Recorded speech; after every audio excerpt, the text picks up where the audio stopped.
Everybody wants to know what I would do if I didn't win. I guess we'll never know.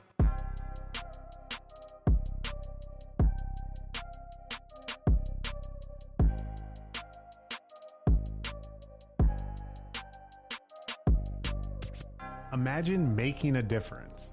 No, imagine being the difference. The difference between I can't and I can, or I won't and I will. The reason someone chooses to wake up and strive for greatness. In life, it can feel like everything is working against you. Let's defy all odds and break generational curses. This is Overstepping Poverty with Daquan and Zachaeus. Welcome to Overstepping Poverty, the podcast where we give you the tips, tricks, and hacks on how you can overstep poverty. This is your host, Zachaeus Shaw, joined by my co-host here, Daquan Brooks. How are we doing today, Daquan? I am doing fantastic. I'm a little bit under the weather, but there's some things that need to be said. There's some things that our viewers have been waiting to hear, and we're here to really speak those words to them. Absolutely. Yeah, man. The topic for today, we're really excited to talk to you guys about it. It's the power of the tongue. For those that aren't familiar with it, it's a concept that your words hold a crazy amount of power into what your life looks like on a day-to-day basis. And we're excited to dive into that for you guys and really share our perspective on it and some of the things that we've learned through our research on the power of the tongue and how we use the things that we've learned in our day-to-day life right now to try to take those steps to continue to grow. One thing that I feel like a lot of people don't understand is how much their words really resonate with not only themselves, but also resonate with the people that are around them. So the more that you sit and you have that negative self-talk, the more that you'll actually follow that. The more you say you're not going to be able to do anything or you're not going to be able to complete something, well, surprise, you're not going to be able to do that and you're not going to be able to complete it. It's so true. Our words hold so much power because there's so much energy behind it. When you're around somebody that's negative and they are always speaking negatively, it's easy to tell that your mood is and your energy is low. Right. That's based off the power of somebody's mood and their words that they're saying. On the flip side of that, you can look at people like, he screams it, but DJ Khaled is a great example. He is always speaking positive shit into his life. He is. And I guess from the outside looking in, because we don't really know what his life is like, right? But at least what he portrays to the public is that he's blessed. Everything, God is in his corner to bring him positive things in his life. Right. You know what I mean? And another concept of that is even religion. There's through prayer. Prayer is so powerful. And for those people that know me, they know that I'm not the most religious person that there is. I'm more spiritual than I'm religious. But I feel like a lot of that ties in together. And at the end of the day, your morning prayers, your daily affirmations, those are things that are contributing to a positive mindset and growth in your life. Yeah. And in this podcast, we talk about overstepping poverty. Imagine someone trying to get out of poverty, but the only thing that they keep telling themselves is they're going to fail at whatever they're going to do, that they have no confidence that the next step that they're going to take forward, that they aren't going to be able to continue to take those steps and really succeed in whatever they're doing. When we're here and we're preaching about overstepping poverty, it's because at one point in our lives, we were down, but we had positive self-talk and we kept looking for a brighter future. There were times where we didn't have anything at all, and we kept imagining and kept telling ourselves that at someday in our life, we're going to have it all. A lot of times people say, hey, well, why don't you look back at a time where you had nothing and look at yourself today? And when you're about to quit, just think you are where you're at today because at some point in time when back then you wanted to be where you're at today. No one takes the time to really consider all the hard work and all the troubles and all the sacrifices that they put into themselves to get to where they're at today, that they just end up giving up. And that's not a successful mindset. That's not how you're going to get out of any position or any place that you're at. That's not how you're going to be able to build yourself. It's not going to be how you're going to be able to build not only yourself, but with others as well. And that's an issue. And so the people who have that negative self-talk and they don't know how to really be optimistic or be able to really see a brighter future, you're always going to be stuck at where you're at. And you're never going to be able to really succeed in anything that you're doing. Right. One thing I know is that LeBron James or Michael Jordan or Kobe Bryant, when they went onto the court, they never really had worries. They didn't think that they were not going to be successful at that game. What they did know is they were going to give everything they had and leave it on the court. They're going to make sure that whatever they can do, they're going to give that all and succeed with their teammates. And at any shot that they took, they believed that it was going to be made. Absolutely. And that's the same mindset that we all have to have. I think that is really the power of belief. Yeah. How belief really can shape our reality. Things that you're thinking. I mentioned it on the last podcast that we have a crazy amount of thoughts. I think it's like 60 to 80,000 thoughts a day. And most of them being negative. And with the power of belief and working on your negative talk instead of saying, man, I suck, or, oh, that was stupid of me, or those types of things. When you start becoming aware of those and you start switching those words out with, oh, next time I could do better.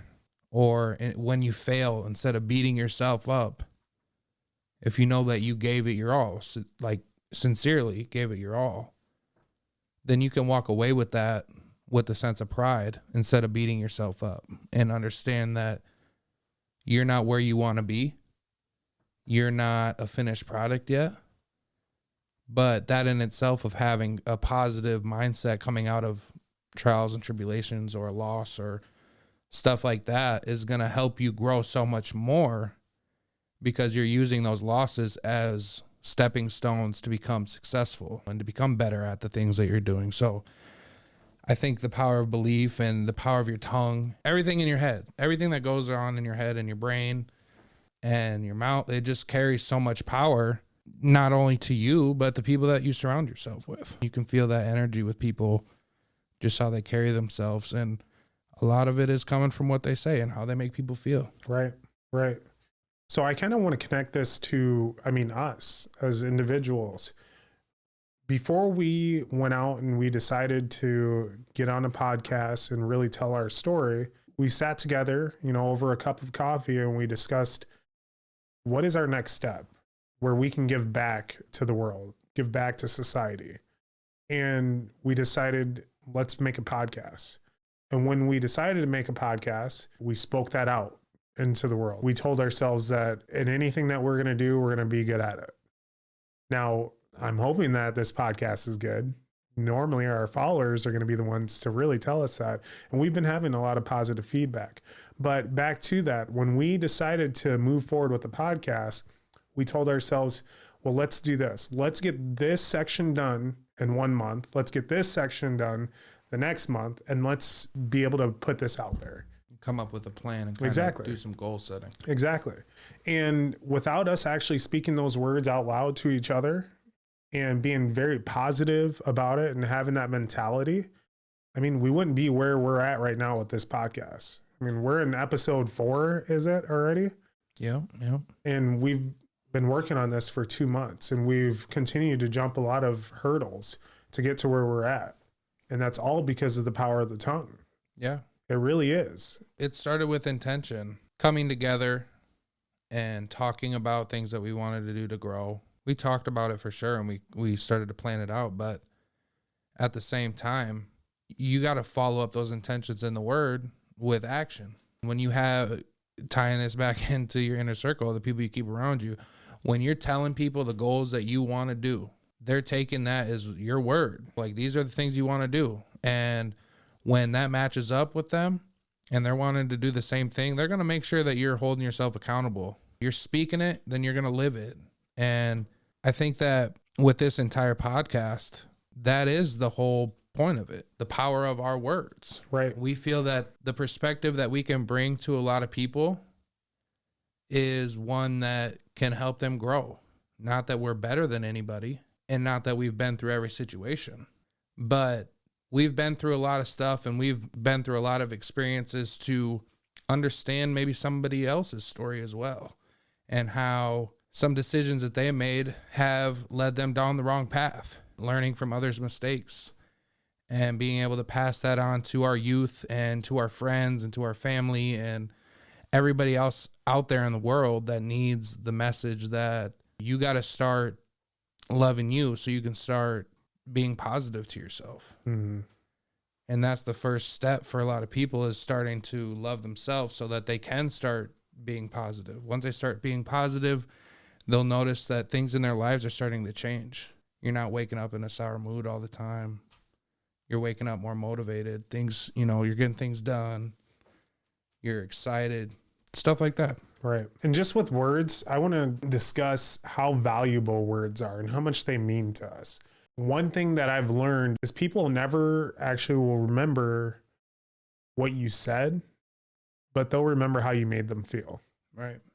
And obviously, I mean, words are a big part of that, whether you say it or anything like that. Eventually, when someone hears you say whatever you're saying, it's going to make them really have a feeling towards you. Right.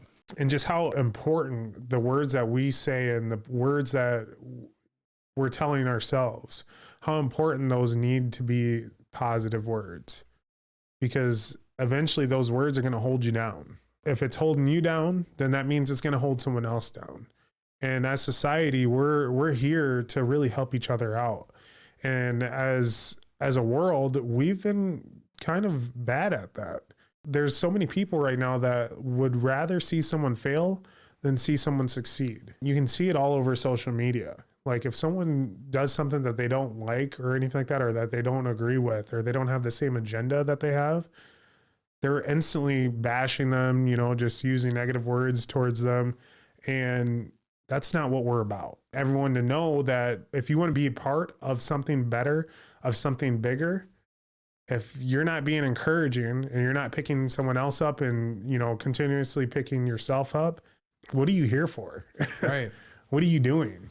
I agree. I think, kind of branching off from what you said, words are so powerful. It's not even just what you say, it's how you say them. In sales, for instance, you in finance with cars, me in mortgage, there can be a negative connotation for a car salesman, right? Right. There can be a negative connotation for a life insurance agent. There can be a negative connotation for any types of sales, right?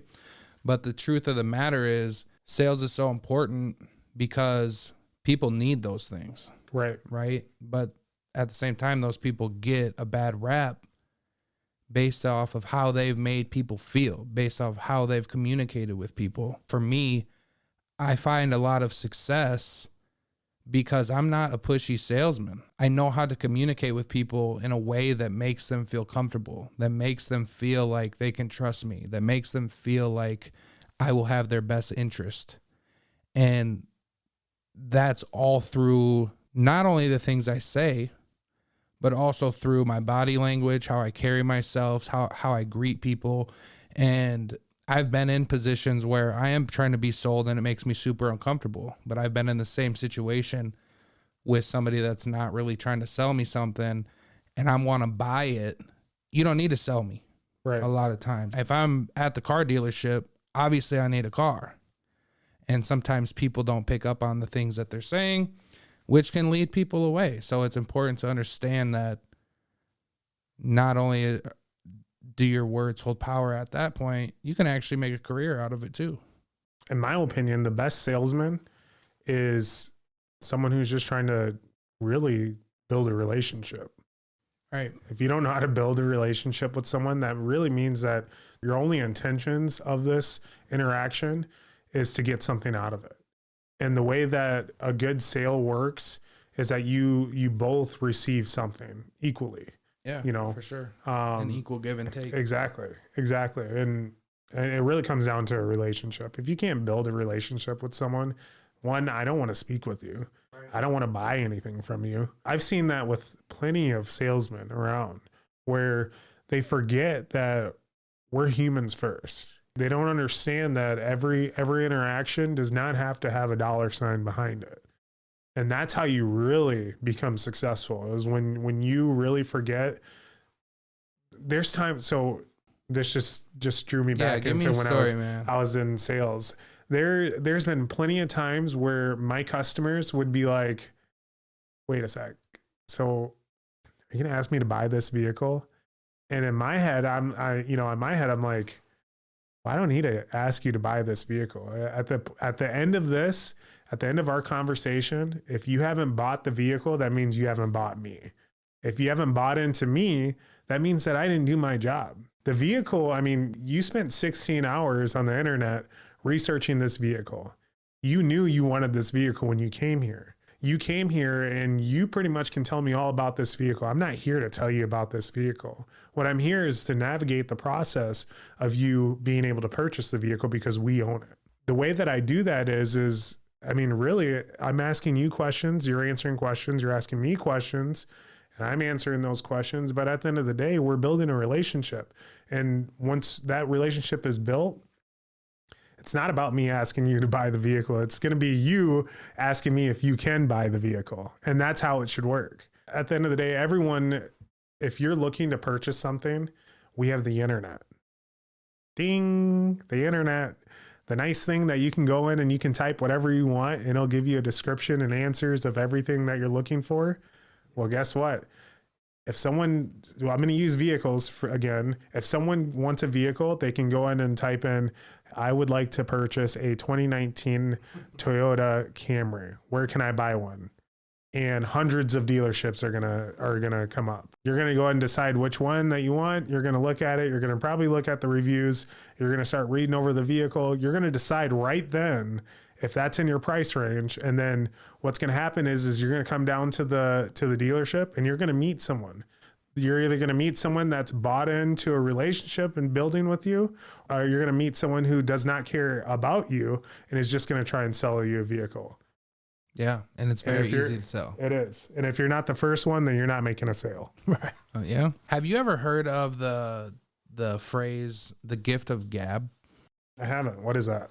The gift of gab, I'll just read the definition here because I got it pulled up. It refers to the ability to talk fluently and persuasively. It means to have the ability to communicate effectively and engage others through conversation, storytelling, and other forms of verbal expression. This term is often used to describe someone who is charismatic, confident, and able to articulate their ideas in an engaging manner. The gift of gab is considered a valuable asset in many situations, such as speaking, sales, politics, and more. When you are on TikTok or you're on Reels and you're following people and you're listening to what they're saying, it's the way that they're saying things. It's the words that they're saying that are drawing you into them. When people are looking to overstep poverty, I think it's important to understand that no matter your resources, no matter where you come from, we all have the ability to communicate. And that doesn't mean that we all know how to communicate. But if you have the ability to talk, especially if you're coming from a place where you've known people that are running businesses within the community that might not be legal, oftentimes that's looked at as bad, and it can be. But you're getting a first-hand look at somebody that is being successful. And a lot of people that come from that background that might be getting into different troubles, a lot of them go through so much stuff and they're able to communicate because they've been in so many different situations that when they get older, they kill it at sales. I mean, you can look at, again, Grant Cardone, for instance. Somebody who didn't have an easy upbringing, didn't have the life that most people feel like they should have in order for them to be successful. And he was able to go from somebody that was a drug addict that was down really bad on drugs to using his words and his voice to become a billionaire. It wasn't over 40, 50 years. He did it in a relatively quick time period. And that wasn't long after he was just getting clean from drugs. I think it just gives people hope that through their voice, they can make a huge impact on people. The power of your tongue, the words you're saying really makes a difference in people's lives. It makes a difference in your life. It's just important to be conscious of that. What I'd like to do is actually read a Bible verse, and I have a question that actually is tied into it. The Bible verse, it is Proverbs 18:21, and it reads, "The tongue has the power of life and death, and those who love it will eat its fruit." What I want to know is, what exactly does that mean to you? What kind of message do you receive when I read that? I think of seeds. I think of thoughts and words as seeds that you plant, kind of like a farmer planted seeds. The words that you say repeatedly over a long period of time are nurturing those seeds, right? You can't just plant a seed, water it once, and expect it to be a good crop, right? Right. So with this verse and the whole concept of the power of the tongue, it's the continuous nurturing of yourself and the words that you're saying. Because over time, you're going to change your words so much that nothing negative is really going to come out of your mouth. We're creatures of habit. And this can speak both positively and negatively, though, where it says those who love it will eat its fruit. Well, what about those that don't love it? Mm-hmm. They ain't going to eat. Right. And we trying to eat like steak and lobster. You know what I'm saying? They're going to starve, that's for sure. Exactly. So, yeah, the choice is ours. We have to be mindful of the impact that our words have on those around us and ourselves. And I think that this is going to be a good podcast for people to come back to when they are in a rut and they are feeling like they need to maybe make it a little adjustment to kind of get out of that rut. And it just starts with themselves, talking to themselves positively. Because I know it's easy to fall into a rut where you're like, oh man, I'm the worst. Yep. And that, like, when you start saying things over and over, you're making them into reality. That's the type of power. And we said that we were going to stop, but I actually just thought of something when it comes to the power of the tongue that I just wanted to talk about really quick. And it goes into a story about a gentleman that was sick. They were telling him that he was not going to live for a long time. He was terminally ill, and the odds of him making it just were not good. And he was able to process that and decide that, no, like, I'm actually good. And it sounds crazy, but you guys can look it up, of where people speak life into existence, right? You know, use literally their energy, their power that they have to not conform. There's how many times do we hear where a doctor says, oh, he's not living 3 months. And then they decide, no, like, I'm good. We're living. Right. And they're like, I don't know how it happened. Right. That shouldn't have happened. Why? Especially in those settings, because they're practicing. Doctors are practicing. That is completely true. So this is the part of the episode where we want to give you guys a few tips, tricks, or hacks to take away and think about as we plan on releasing our next episode.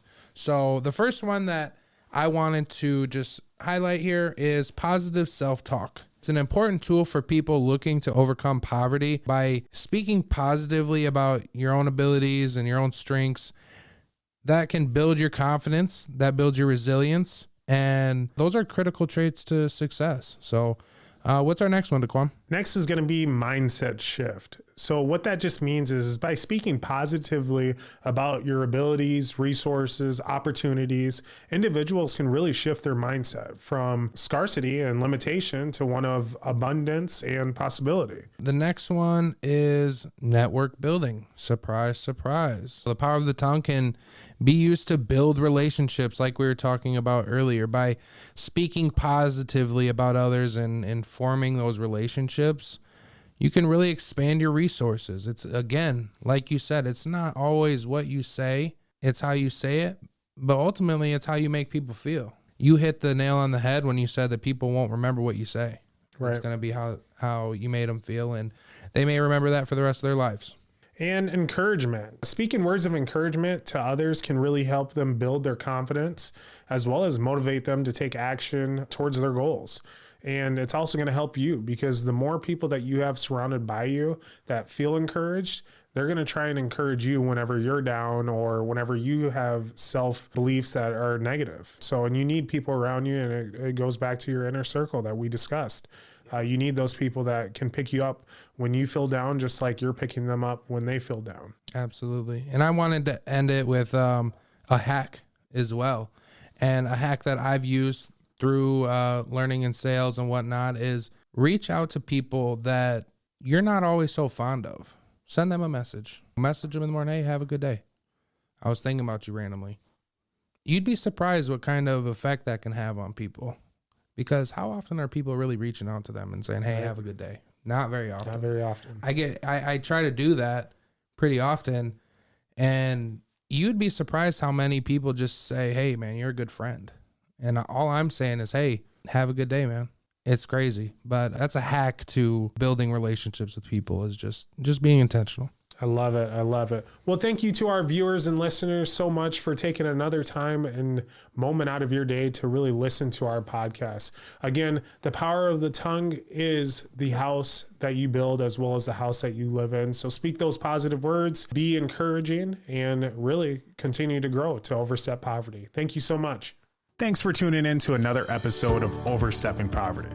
We hope you found this week's discussion informative and thought-provoking. We know that tackling poverty is a complex issue, but by working together and understanding the root causes, we can make progress towards creating a more equitable society. If you enjoyed this episode, please share it with your friends and family, and don't forget to subscribe to our show. Until next time, let's take the next steps in overstepping poverty.